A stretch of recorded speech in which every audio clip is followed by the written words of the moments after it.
So this is football on football from three best friends, and sadly one's being a nerd, and this is his first episode he's gonna miss, and this is kind of a practice run we're gonna be doing, just highlighting all the sports news and football news from the past weekend of the Premier League.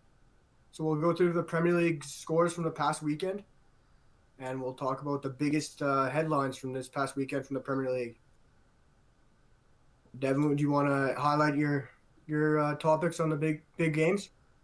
Well, well, for us especially, we had a very boring snooze fest for our teams. A 0-0 draw between Chelsea and Manchester United.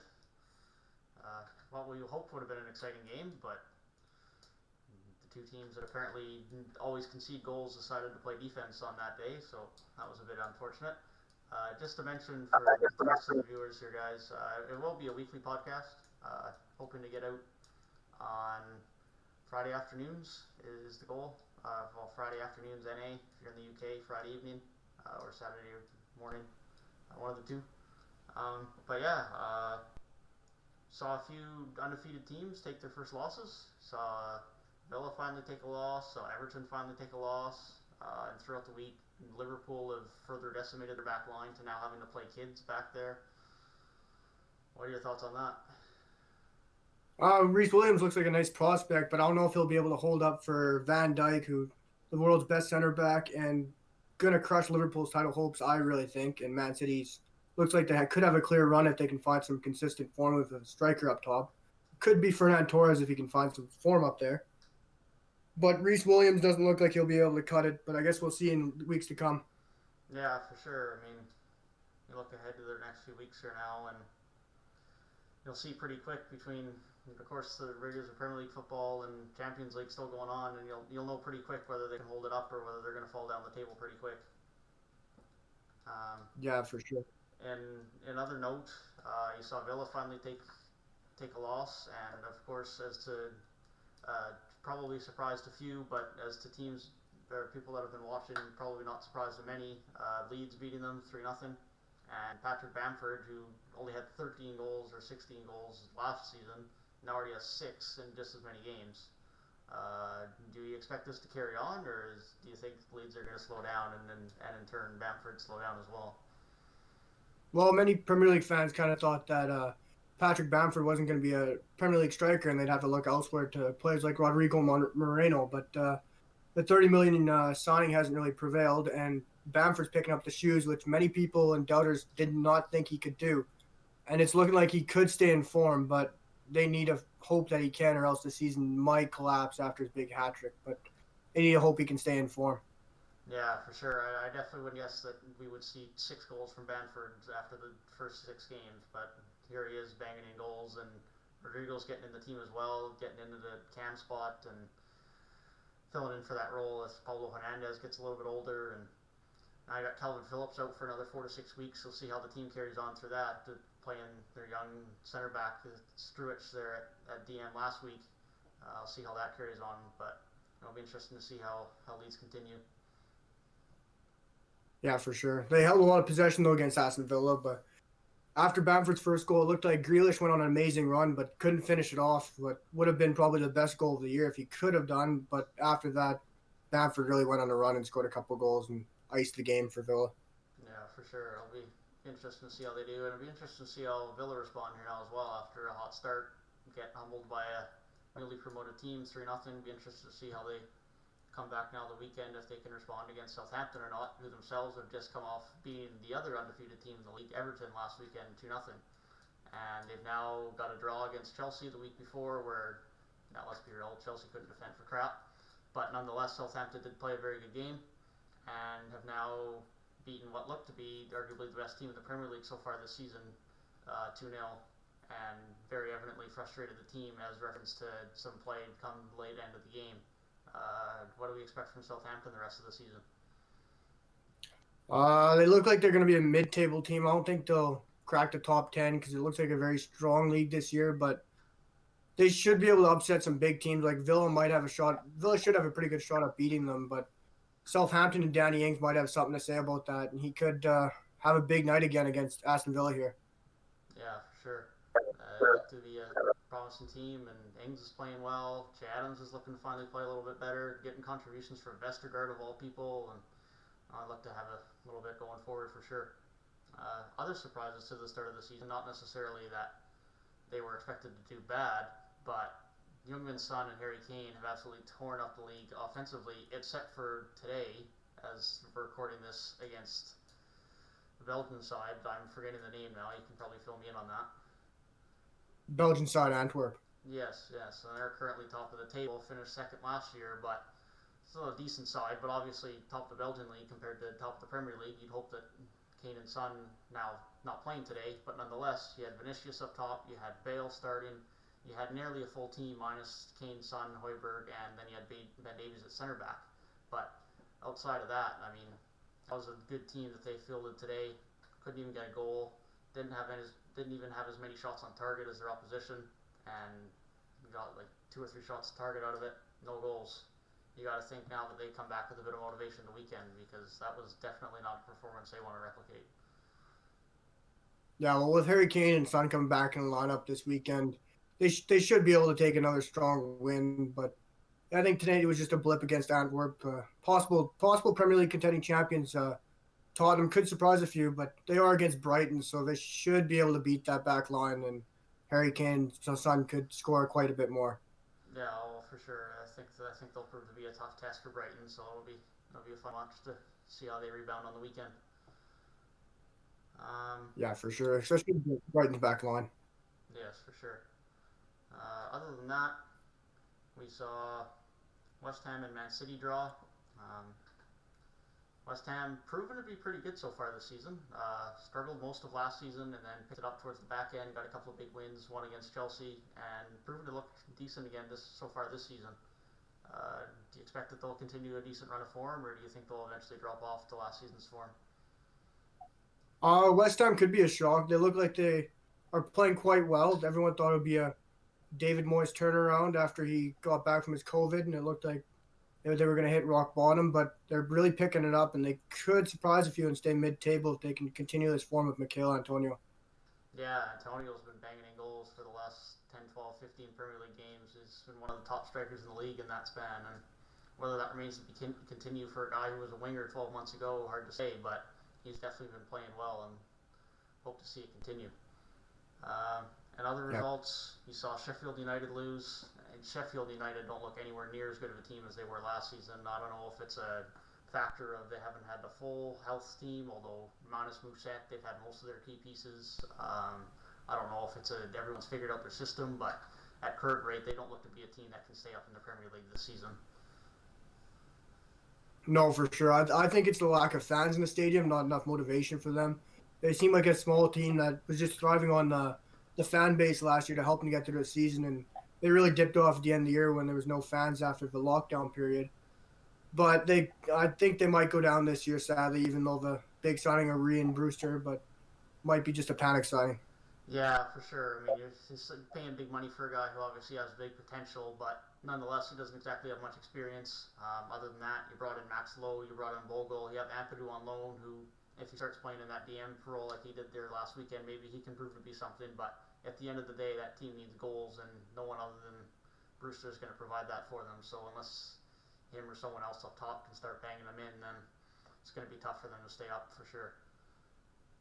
Yeah, for sure. When you're scoring 3 goals in 6 games, it's not looking good.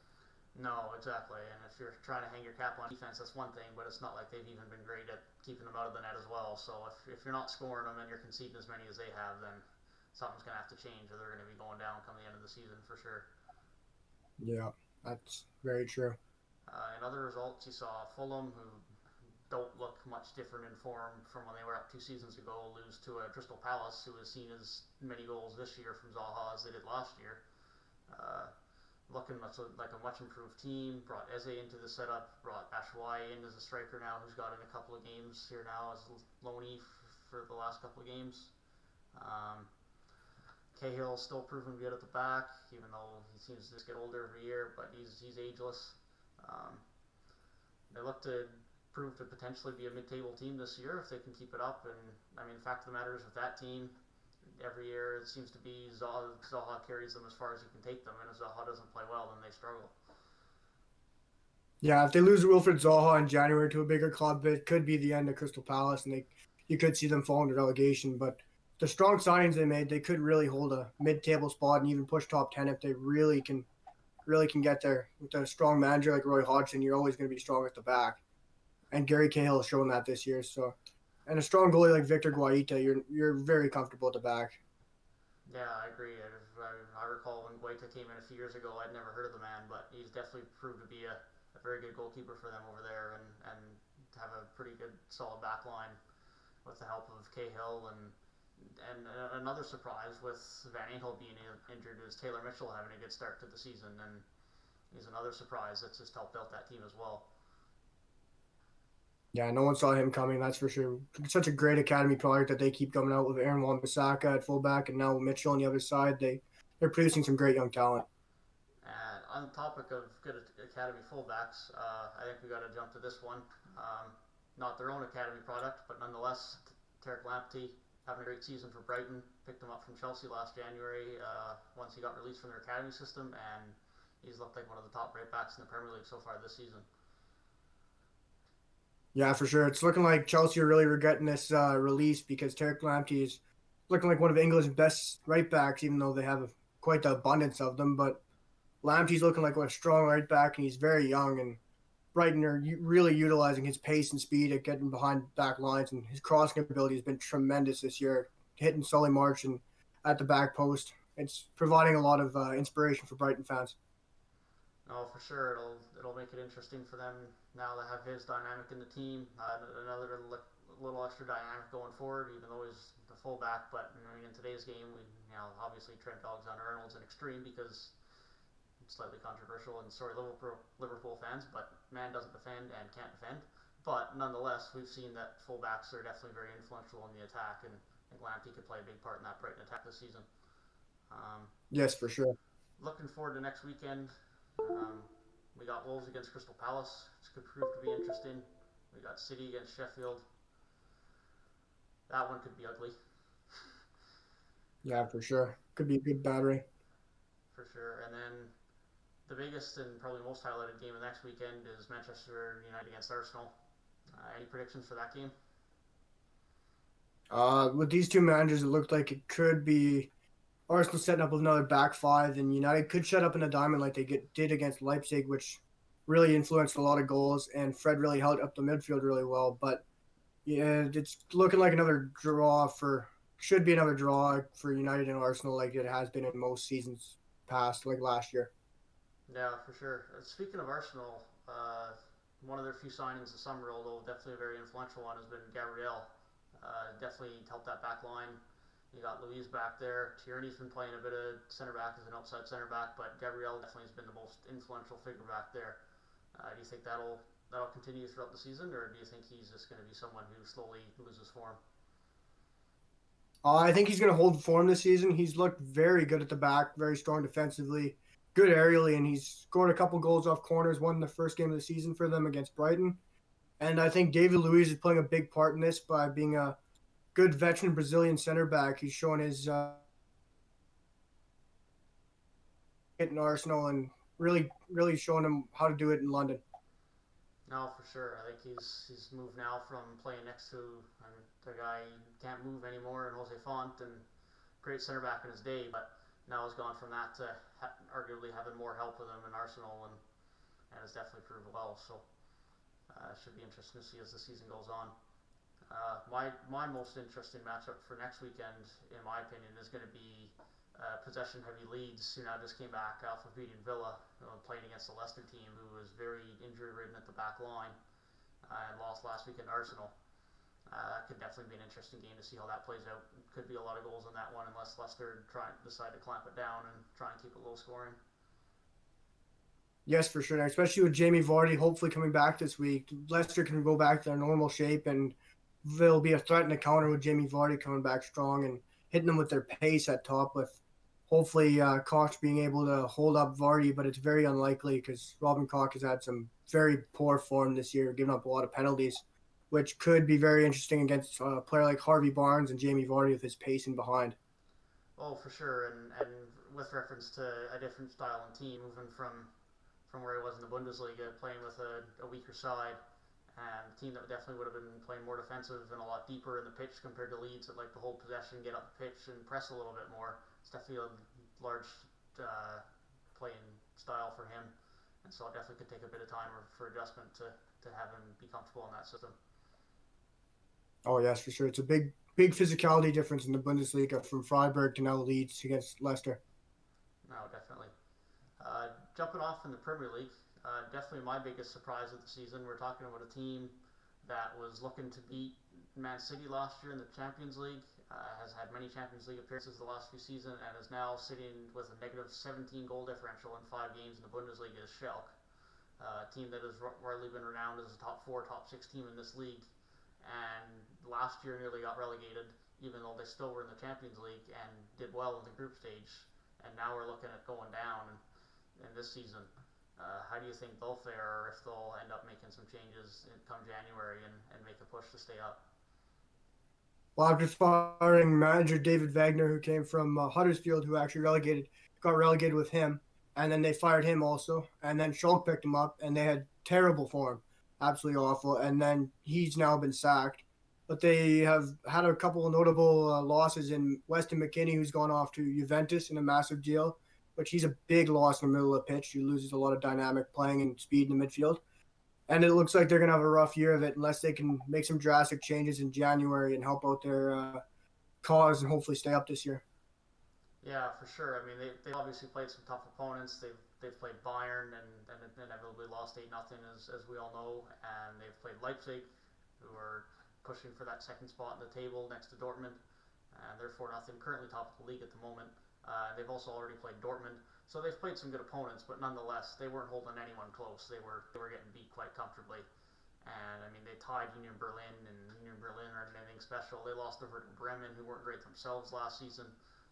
It definitely doesn't look good for them, and I hope for their sake they can keep it and continue playing well. But I mean, we saw Hamburger go down the other year, and they'd never been relegated from the Bundesliga. And Schalke have been a force in the Bundesliga as well for years, and now it might be possible that they go down as well. So definitely interesting to see how that one continues. That's for sure. It should be an interesting league there in the Bundesliga with Leipzig, Dortmund, and Bayern all fighting for the top three. Yeah, definitely. It's probably the one league to start the season that resembles a typical top four compared to anyone else. When you look at the Bundesliga, you have Leipzig, Bayern, Dortmund, and Leverkusen.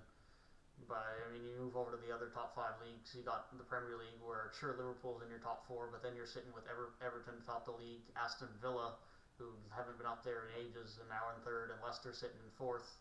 Um, sure, Leicester, Tottenham, fourth, fifth is normal, but then you got Leeds, Southampton, Crystal Palace, Wolves, and then three your normal top six, and Chelsea, Man U, and Arsenal sitting down in your bottom half of the table. It's definitely been a weird start. Obviously, the late start of games for a couple of clubs has influenced that, but it's definitely been an interesting one. La Liga is no different. Barca's quite low on the table. Valencia's 14th, Sevilla's 13th. It's definitely quite interesting. You got over there Granada in third and Real Sociedad in first. Newly promoted Cadiz in sixth. And it's no different in the Serie A. In the Serie A, you have Juve in fifth. They've really been struggling without Cristiano Ronaldo. Again, yesterday in the Champions League, no goals. Losing 2-0 to Barcelona, nonetheless a strong side, but not without their issues themselves right now, having to play Messi at striker, figuring out their system, having a lot of youth in the system, and kind of trying to make things work. But nonetheless, Juve are really struggling. You got Sassuolo in third in that league, and probably the biggest surprise to everyone is AC Milan. And I don't know if you want to call it the resurgence, but nonetheless a surgence from Zlatan Ibrahimovic this season. Yeah, the God has finally come back at the age of 39. Like you said, he's not done, and I think he's going to keep on hitting form. He certainly does not look like he's 39 and hitting 40 soon, but he's really showing Rebic and the other young strikers at AC Milan and in the Serie A on how to really kick on and do it. And he's teaching 72 million signing from Napoli, Osimhen, how to score goals because Osimhen's gotten off to quite a slow start to life in Napoli. And hopefully he can get going and help that second place Napoli make a run for a table while Juventus is still looking out of form. Yeah, for sure. I mean, Osimhen's sitting with a goal and assists, which as a young kid starting, the adjustment's obviously going to take a while, but so far for Napoli, it's been Politano, the guy who didn't play so much for them last season, but was brought in from Inter. He's got 3 goals and 2 assists so far this season, and another signing that was then made that season as well that didn't play as much. But now with the departure of Jose Callejon to Fiorentina, Lozano was getting much more game time and proven why he was such a good signing with 4 goals already to start the season. So they'll definitely try to push Juve again for the title again, but remains to be seen. They've done it the last few seasons. They keep coming up short, but it'd definitely be nice to see someone else win that league for once. Oh, definitely. Hopefully, we can see a new leader at the Serie A top of the table, especially shot club Atalanta, who don't stop scoring, and it seems like they won't stop, especially against Ajax when they're down 2-0 this week in Champions League, and they came back from 2-0 deficit with Duvan Zapata, Alejandro Gomez, and Josip Ilicic to tie 2-2 and get a draw to the result this past week in the Champions League. Yeah, for sure. That team never keeps themselves out of games. From you got Zapata, Ilicic, Muriel. Their attack is deadly. Then it's a very attacking 3-back with the Hadabor pushing up the pitch. It's definitely a strong team that could prove to challenge for top 4 again and maybe disrupt a bit of top of the table for sure. Um, you look over at Ligue 1 this season to start the season. Unfortunately, although fortunately for PSG fans, PSG are still once again atop the table. Although they still have 2 losses, they have looked a little bit more human, but that's also largely in part due to injuries and a few other key players having COVID at the start of the season. Still have a 17-plus goal differential, so they're not losing by any big margins. Tied with Lille right now and 3 points behind Rennes, but do you think there's any chance that they don't win the league this season? It's very rare with the team they have with Neymar, Mbappe, Icardi off the bench, and you still got Di Maria on the right side with Moise Kean from Everton on loan, who's finally found some form and has 4 goals now and got them to 2 goals to win in Champions League this week. But with their attack and their strong team and the money that they have, they're not going to lose this league. If they do, it's going to be one of the biggest crises in world football we've seen in a long time.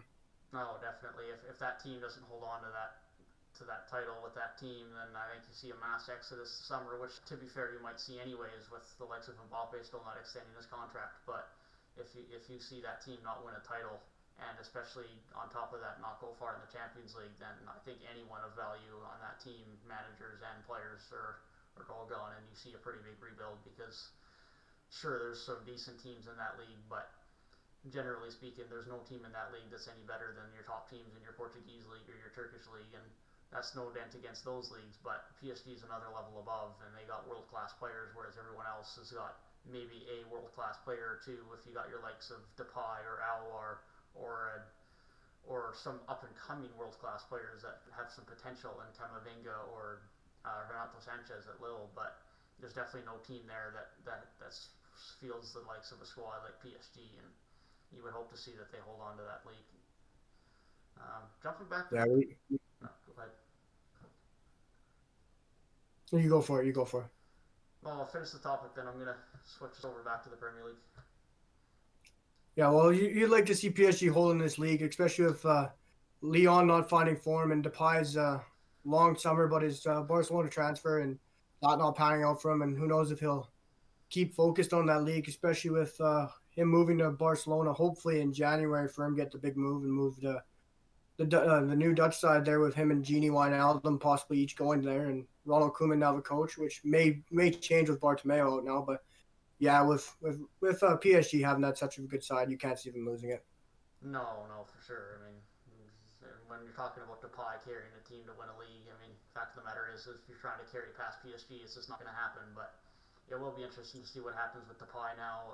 Reports are that the new favored president for Barca wants to bring in Pep Guardiola. I don't know if he wants to go back and if he wants to leave City, but that is definitely a potential, which, considering Coleman's only been there for a few months, would be a bit odd, but I know Coleman hasn't had full support from fans and from some people within the club, so it definitely could be a possibility that he gets replaced. But nonetheless, Yeah.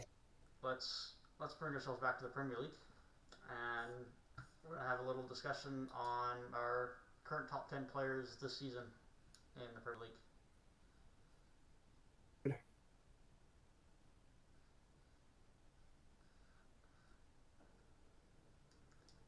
Who do you got at number 1 for this season? Number one. My number one so far would have to be Dominic Calvert-Lewin, who has basically lifted Everton all the way to the top of the table with a tremendous goal outing. He's had 7 or 8 goals. He's really top in the table, but if he can keep up this form, it looks like he can keep Everton at the top of the table and possibly challenging for the title with all the big new signings they had there and Alan, James Rodriguez. It's looking very good for Everton, and hopefully Dominic Calvert-Lewin can continue his form and really keep them up there at the top of the table.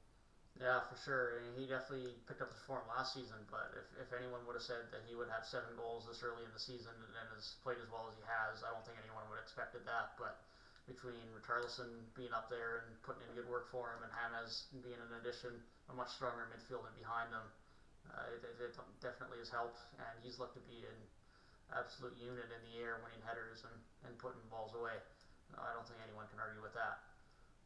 For me at number two, I think it's got to be Heung-min Son. Um, Always been a good player, but he's looked to be on another level this season. Him and Harry Kane obviously have been great, but I mean, Son's got 8 goals at this point in the season, and usually he might get you 10 or 12, but the fact that he's already got 8, I mean, if he can start playing at this level, you got Kane, you got Mora, you got Bergwijn, you got Bale. That is going to be a tough attack to stop. It's just going to be how well can they keep the ball out of the net. But there's no doubt that Spurs have one of the best attacks in the world right now. Yeah, for sure. And with Son having 6 starts out of all six and still bagging 8 goals and 8 goals and 2 assists with 10 contributions, it's really unbelievable for already 456 minutes in, and he's had consistent contribution in every game. And him and Harry Kane both just don't stop. And hopefully the rest of the attack can help him out this year and maybe lift him all the way to a Premier League title, which would be quite the shock for the rest of the league. No, definitely. It's definitely not one of your favorites to start the season, although I know a few people definitely would have had him as a dark horse given that you have the acquisition of Bale, you have Højbjerg into the midfield. There's obviously some problems with that defense right now, and there's a lot of doubts around how well Davinson Sanchez is playing. Region has looked well, although I know he's not the most dependable defensive fullback, but he definitely has been a good addition to that squad. But there's no doubt that Spurs could definitely make a push for the top of the table this season for sure, or if nothing else, make sure they get back in the Champions League football. Yes, for sure. You could really see it happening. I think next for me has got to be Son's partner in crime. It's got to be Harry Kane. He's definitely been the guy that everything's been worked through this season. As evident as any player having this many assists early in the season is ridiculous, but especially from a striker, I think he's been brilliant. Yeah, for sure. With 5 goals already and 8 assists in the league, he's really been top of his form. And who would have thought with Jose Mourinho and Park the Bus football, you wouldn't have thought a top class striker with like Harry Kane would be off to such a start. But when they haven't lost their first game in 11 games since their game against Everton, first game of the season, when they were goalless, which no one thought would happen. But Mourinho really is getting the best out of Harry Kane, like he has with other strikers like Ronaldo, Benzema, Drogba, and many others. He's really found top form under Jose Mourinho, Harry Kane. Yeah, no, he definitely does. As much as Mourinho does get stick for playing a defensive style of game, they've definitely been having a good attack this season, and their one weakness has been the defense. So definitely no fault of Mourinho's in the sense that he will definitely be focusing on that. They just might need a center back come January because I don't know if they have the necessary requirements there to get the job done that they want. But they've definitely been a good side for sure, and like you say, Kane and Son have been a big part of that. Yeah, for sure. Yeah, I don't think Joe Rodon at center back from Swansea at the deadline will really cut it at center back for them. But like you said, they'll have to look for a better option coming up in January to really sustain a challenge. Yeah, definitely. Any thoughts on who you want next on the list? For four, as a Man United fan, I'd have to go with Bruno Fernandes, who's had a pretty shaky run to the first 3 games of the season, but scoring a late penalty, which everyone's questioned against Brighton in a very questionable game, but he really banged that one in for us against Brighton. He played extremely well against Newcastle, lifting us to a 4-1 win and really hitting one of the best goals of the year, possibly against Newcastle, and a great passing play from United. But he's without Bruno Fernandes, United does not look like they could do anything. But hopefully he can not get injured, because with him getting injured, that team does not look like they'd go anywhere. No, for sure. I mean, the basis of any good attack is a key creator, and we saw that when Spurs lost Ericsson last season, and they just didn't look to be the same attack for a period of time. Now, sure, they had some injuries, but there was just nothing getting created. I mean, you can have a good striker, but at the end of the day, someone's got to get him the ball. And Bruno Fernandes, as good as it comes, as someone who can have good vision and create some chances. And you can already see the comments probably saying Fernandes in a spot or two, but nonetheless, he does a lot more than put in pens, whether it shows up on the stat sheet or not. And he creates so many chances and plays so many good balls for that team. It definitely changes the dynamic without him. If you have a Juan Mata or a Jesse Lingard in that position, it's just not the same level of creativity. Oh yes, for sure. Like Jesse Lingard may have a lot of pressing powers, but he just can't play that final ball and find the right pass. His decision making isn't there as good as Bruno Fernandes is, as we've seen through Portugal and for Man United in the past couple months. And so with Sporting and the Portuguese league, Bruno Fernandes is just top class and should be highly recommended as one of the best players in the world. And his pressing game is just outstanding. He just doesn't stop running. His stamina is just out of the park, unbelievable, just like Son and Harry Kane's are. And Bruno Fernandes should be, I think, one of the top 15, 10 players in the world right now. No, for sure. He's definitely changed the dynamic of that Manchester United team since he's come in. It's been an added level of dynamicism in that attack and just those extra options that no one else on the pitch might see or might be able to play, and just gives that extra dynamic to that offense that has so much explosion and so much pace. And that definitely changes the dynamic a lot. Oh, yeah, for sure. It helps that you don't have to rely on the old pace of Juan Mata. He's still may be creative and all, but he's just not quick enough with the pace of the Premier League and the game right now. And same with Jesse Lingard, his decision making just isn't there, and you just can't rely on guys like that. But you have to look at top class players like Bruno Fernandes.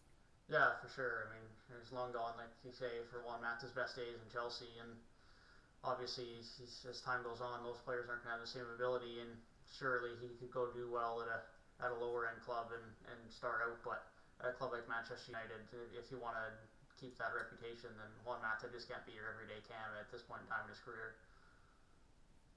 Oh, exactly. He's winding down, and he still may be a good influential player off the bench with his decision making against the smaller teams to dictate games, but he just doesn't have the pace to defend and close down those fast young players like he did 4 or 5 years ago for Chelsea.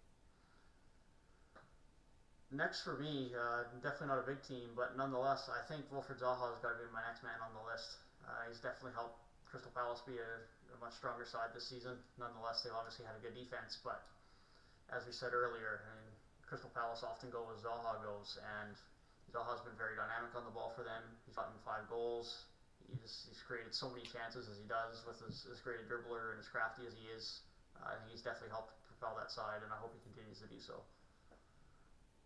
Oh yeah, for sure. I completely agree with you. He's such a big threat for other teams with his pace, smart decision making, and his huge goal scoring threat. But Ivorian Coastman does not stop producing for that Crystal Palace side. And with the signings of Eze and bringing back Bashwai on loan and having Ayu up top, it really helps him and takes some pressure off him. And there's other eyes to look out for, such like Andros Townsend too. He can put in a screamer on his day, and it really gives the defenders on opposing teams some more players to look out for than just Wilfred Zaha.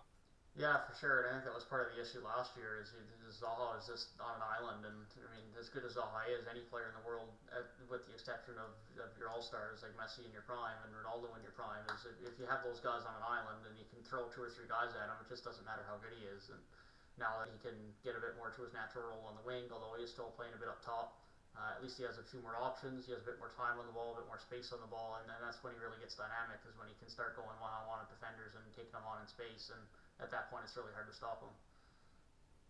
Yeah, for sure. Zaha's one of those players. Once he gets going, he just doesn't stop. And as lots of defenders in the Premier League have found, his pace is really a threat in behind, and his skill, and he's such a skillful player like Eze is too. So both those players in the same team will really work off each other and balance one on one. And I think they could be a surprise against some of the bigger clubs this year on the counterattack and really upset some teams. Yeah, definitely. I mean, the fact of the matter is they've been one of the better teams against all the top 6 teams on the road or at home in the last few seasons, and that's top 6 teams included. And there's a reason for that. They can hold their own at the back, and then they're very good at countering and creating chances. So they definitely know how to perform well against the big clubs, and they arguably just need to get better at winning the games they should against the smaller clubs. Yes, for sure. Yeah, they got to keep that consistency up, and maybe they could work their way up into mid-table. If they can start beating those smaller teams and take points from the big boys, they could get up there in the table. Hopefully, they do. Yeah, for sure. Um, okay, next at the list. Haven't seen a midfielder or defender yet. Do you think this is the right spot for it, or do you think we stay with attackers here? I'd have to say we kind of go with the midfielder, but more so attacker. James Rodriguez, the 28-year-old Colombian from Everton, and he's had a really bright start to the season coming in from Real Madrid on a free transfer actually, and it was quite the signing from Carlo Ancelotti. No one saw coming. He's really brought James wherever he's gone. Ancelotti to Real Madrid after the World Cup for Colombia, and then bringing him to Bayern Munich when he joined Bayern Munich, and then on loan. But then he went back to Real Madrid and hasn't found form under Zidane and a lot of conflict. And Ancelotti signed for Everton and brought him over. And James Rodriguez has really bloomed in this new setup in Everton side and Merseyside here. Yeah, for sure. And I think James Rodriguez, similar like we said about Bruno earlier, is definitely a very dynamic player. Not as pacey to say the least, but definitely very very crafty on the ball, very good vision and excellent passing, and has definitely helped Dominic Calvert-Lewin have as good of a season as he has as well, as creating those chances for him. And yeah, he's been very dynamic. It's nice to see him actually get some game time and play at his level, considering he hasn't played much the last couple of seasons. It's nice to see him back. Yeah, it's fantastic to see such a baller like James Rodriguez get back in form and see Everton build a side around him with the signs like Alan from Napoli, which was such a fantastic signing. He's a great box to box and work engine on the field, and having Ducore come in from relegated Watford, he's a great sign to have behind him too, to really set up the midfield behind him and let him do his thing and not have to worry about defending and really playing the balls in behind for guys like Richarlison and Dominic Calvert-Lewin, which we've seen so far through the start of the season. Yeah, for sure. It definitely helps make that attack a little bit more dynamic, because there's no knock on your Bernards and your Iwobi's, but there's definitely another level to a player like that compared to a world class player in James Rodriguez, or at least one who's shown that he can perform at that level and is definitely shown it again this season. Yeah, I couldn't agree with you anymore there. That's such a good point on James Rodriguez, and I think he's worthy to be at number 6 in our Premier League ranking list so far. I think at number 7, some might come to a surprise. I think I might have to go with the midfielder on this one. I think I got to go with McGinn from Aston Villa. I think he's been very influential in this team this season, with his work rate in the midfield, getting up the pitch. He's got 4 assists on the year. I think he's been very influential on that team. Yes, for sure. I completely agree, especially after lockdown and during the season last year with his big long injury. You could see that it was taking a toll on Jack Grealish and the rest of the midfield. They just couldn't find form because everyone was putting so much pressure on Grealish to create everything, and he couldn't do it all on his own. And he did it for the most part, keeping them up. But with McGinn coming back in lockdown after lockdown, which helped get the pressure off Grealish and free up the midfield, and getting Nakamba to some kind of form, it really kept them up. And you could see it in their latest game against Liverpool when they absolutely obliterated them. And McGinn, I think, was a huge part of keeping that win up. Oh, for sure. And I definitely had some other good midfield pieces, like you say, in Nakamba or Douglas Luiz as well. But I think McGinn just adds an extra dynamic to that team as someone who can get forward and help in the defensive end as well. And I think they were really missing that. And now Grealish can be a little bit more comfortable in staying up the pitch, and you can have someone who can take the defensive duties a bit more, and really what, especially Nakamba's role, is much more suited for. I think that's definitely helped this team as well, along with other factors as well. As of course, the signing of Ollie Watkins has been quite influential. He's looked quite good to start the season. Grealish looks to be just as good, if not better, than he was last season. There's definitely been a lot of positives on that team. Yeah, for sure. After barely escaping off relegation and managing to somehow stay up there, Dean Smith has really done a wonder of a job on some fantastic signings like Emi Martinez and so on. But he's done a great job this summer on keeping this team together and working hard. And I'd have to put my combined 2 picks here on number 8 and 9, and add Grealish and Barkley both as my number 8 and 9 picks. What do you have to think about those 2 picks? Yeah, I can agree with that. I mean, I think Grealish was one of the top players in the Premier League last season, even though he was on a nearly relegated side. He came up from the promoted side and played in the Championship the year before, and played well in the Championship, and looked to just step up another level in the Premier League. And now this season has looked good for Villa again as well, and I think he's going to prove to be a very top player. Whether Aston Villa can hold on to him or not is going to be tough, unless they can really keep in a good team around him, because he's looking to end up being one of the top players in the Premier League by the end of this season, and it's going to be tough to hold on to him because there's going to be a lot of big money offers coming their way. Yeah, for sure. It's hard to deny that kind of big money, but when Grealish is captain and a long-time fan boy of the club, I think after signing that big contract, I don't think the money's going to pry him away from that club anymore. But I'd have to say Ross Barkley, he's really surprised me this year. I've always known he's been a great player from his Everton days and couldn't find form at Chelsea with all the midfielders they have. But for me, he'd have to be the signing of the season. I thought that was a fantastic deadline day or just before deadline day signing because they really needed that extra midfielder with McGinn and Nakamba to at central midfield to really create stuff like Bruno does for Manchester United. But Ross Barkley has really scored some goals. He scored a couple against Liverpool. He's really productive for that team, and he's really feeding some assists for Grealish and the guys like Ollie Watkins and now Bertrand Traore. No, definitely. He's definitely been good at creating for that team. It's another element of someone that can get the ball a bit deeper in the pitch and work it up the pitch. I think that was his best moments at Chelsea, although he didn't have great ones. But when he could play him in a bit of a role where he can get the ball a bit deeper up the pitch and help bring it up, he definitely can be quite dynamic and quite effective in that role. And he's definitely proved that this season.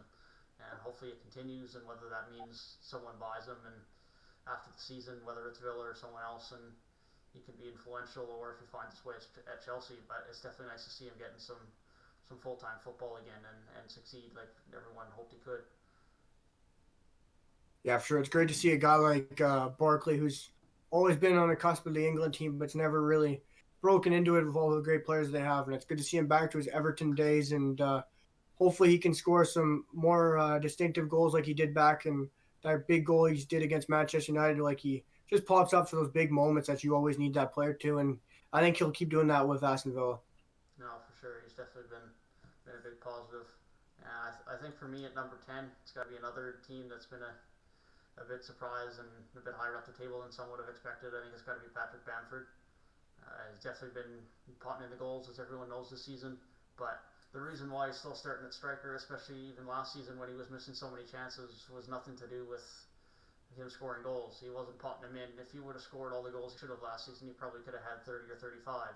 But he's so good on the press. He creates a lot of disturbance up there. He's good in link-up play. And if he can start potting in goals along with that now, then he's going to prove himself to be a pretty darn good striker. Yeah, for sure. Like we talked on earlier in the podcast, nobody really thought that Bamford could cut it in the Premier League. Everyone thought he was going to be not good enough in the championship striker, everyone said. And it turns out Bamford's really proven those doubters wrong, and he showed why they should have why they needed to keep their faith in him. And Marcelo Bielsa has really done that, and he's showed himself up for that and really said Moreno can go play behind him in the cam role and really produce chances for him instead of taking the number one spot. And Bamford's really taken that spot and stepped up to the plate. No, he definitely has. I was unsure coming into this season for Leeds if having Bamford up top was going to be good enough for them. I liked a lot of the pieces around the rest of that team and some of their signings, and Koch and Diego Llorente and Rafinha and Rodrigo, but I didn't know if Bamford at striker was going to be enough for them if Rodrigo didn't start. But he's definitely proven to be good so far, and hopefully that continues for them. Yeah, for sure. I can see this Leeds team keeping up form unless the stamina catches up to them and they dip towards the end of the season, like all Marcelo Bielsa's teams do with their high press and their high intensity that they can always beat teams late in the game. But it should be interesting to see what Bielsa has planned for this Leeds team this year. Yeah, definitely. It's definitely a different dynamic with that team, with the level of high press they play and the intensity in which they play. And given, obviously, the championship season is quite packed, but I mean, the Premier League season is just as packed, minus a few games. But you throw in your domestic cups and the extra physicality and quality of these players, and they have some squad depth in some positions, but it is specifically in the midfield, especially with Calvin Phillips now injured, they could definitely wear down if things get ugly with some injuries. Yeah, for sure. They could really dip in form if injuries get the best of them, but they're lucky they don't have competitions like the Europa League and Champions League like the bigger clubs do. And who knows, they could be a shock and cut into the top six when some of those bigger clubs are worried about European competitions. Yeah, you definitely could. It definitely adds an interesting dynamic, and with the season being a little bit more condensed and with the later start. With those teams that have the European competitions with the typical top six and Leicester all dealing with those extra matches, it definitely could add an interesting dynamic for a team like the Leeds or a Villa or a Wolves or Everton or any of those types of clubs that have definitely proved that they're a very good side, but don't have those extra European competition to worry about. Could definitely make a push. Yeah, those teams could surprise us. And big clubs like Manchester United, Chelsea, with all the money they spent, and Arsenal with Mikel Arteta as new coaches, those teams might dip, and who knows? Those teams like Wolves, Villa, and Leeds, like you said, could slip into those top spots, which would be fun to see a new change at the top of the Premier League. Yeah, I mean, haven't seen too much of it since Leicester won the title, except for Leicester getting in a little bit into some European competition like they have now again last season. But other than that, there really hasn't been too much fluctuation in that top six. You see Wolves sneaking in the season before, but other than that, it really has been pretty consistently out of the top six, and then a spot from Wolves and a spot from Leicester. But specifically from Everton, who haven't seen European football in 7 or 8 years now, and it'd be nice to see them get back into a European spot. Yeah, for sure. We can hopefully see Everton make a push for top four, but most people don't think they will. But with the manager they have and the players that they do have now that they've acquired through the summer transfer window, they could be a shock. We could see them push for top, especially with Man City losing form with no striker at the top, and Liverpool with absolutely no one at center back, and Allison kind of shaky. And if he has an injury, you got Adrian in net, and he looks even worse than Mignolet now. And you don't know what could happen with any of these big teams like Arsenal, United, and Chelsea with all those newer coaches in the top, holding them up at the top. But it could be an interesting run for Everton, and hopefully we can see them at the top of the table at the end of the year. Yeah, no, this definitely could be an interesting one. And I mean, I think that's shown by we got two other players on our top 10 list here, and you could have made an argument for Allen as well to be squeezed in there as well. They've definitely performed well, but in reference to that, I think it definitely shows that the lack of defending in the Premier League this season by the fact that we have 9 attackers in this list, and then you could argue Ross Barkley as a midfielder as well and make it 8 with McGinn and Barkley, but outside of Aston Villa midfielders, I mean, it's just a full attacking list, and the attackers have definitely dominated the Premier League this season. Yeah, for sure. It shows that all the goals are really coming in this year. Like everyone's talked about, that looks like this is gonna be a goal scoring year in the Premier League, and defending's gonna have to really pick it up if they want to hold back some goals like the Sheffield Uniteds and teams at the bottom. If they really want to shore up their defenses and not get relegated, they're gonna have to really come to the top and start scoring some goals and really lock up the back, because it looks like this is going to be a goal scoring year for the forwards, and it looks like a really prevailing year. And who knows, maybe we could see 30 goals in the Premier League and 35 maybe plus for guys like Harry Kane, Son, maybe even Jamie Vardy. It could be a fun year in the Premier League with lots of goals. Yeah, it definitely hasn't been a boring year for fans so far, that's for sure. And I'm sure everyone's hoping that it continues. Yeah, exactly. And hopefully we don't see too many sleep fest games like Chelsea and Man United did the past week. No, for sure. Flipping off of the Premier League just to finish off before we conclude the first episode of the Football and Football podcast off. Let's go look at and talk about Real Madrid for a couple of minutes. Real Madrid, second in the league, have been okay in the league, but have now lost 3-2 to Shakhtar and tied 2-2 to Borussia Mönchengladbach in their group, and now are outside of the top 2 spots in their Champions League group with Inter Milan also outside of the top 2 in their group, and they would have to play in their third match. What are your thoughts on Real Madrid so far in the Champions League? Well, I seen the first game coming. I watched the game and I thought I had a feeling they'd lose, but I didn't think it would be in that kind of a fashion, especially when you don't have Sergio Ramos. Varane's shown in games like last year against Man City that Varane's just not cut to lead a team at the back line, and he's really missed Sergio Ramos in most games. And people don't realize how big of a leader Sergio Ramos has been for that team, and they really need him at the back. And when they don't, Varane's look just lost, as we've seen against Shakhtar. And I thought it wasn't going to continue, and I thought they were going to batter Borussia Mönchengladbach, but that wasn't the fact, even with Sergio Ramos coming back. And they should have lost that game with Mönchengladbach put away their chances, but they did not. And Real Madrid ended up coming back and fighting for a 2-2 draw, which could be huge for them in this Champions League campaign.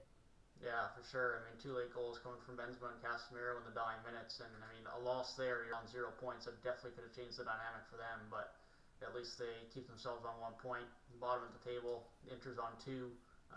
Who wins that next game could very well tell a big tale in that group. Yeah, for sure. That's going to be an interesting group because we could see Inter fall off, even though they came close in the Europa League, but they really did not cut it in that final. They looked quite awful against Sevilla. And if Lukaku can keep up his form, goal scoring form, and keep pounding the goals for Inter, they could come up to the top of that group with Mönchengladbach, Madrid, or even Shakhtar, because they look like they could be a shocking team, and they could prevail at this group. And we could see a shock like Ajax did a couple years ago, and such Lyon did last year.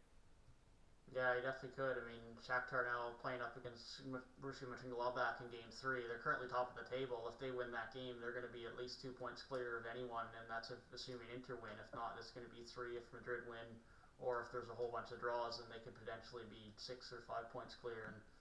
And I mean, they could definitely put themselves in a really good position to do well in that group. Yes, for sure. We could see a very big shock at the top of that table. We could see Shakhtar come out first.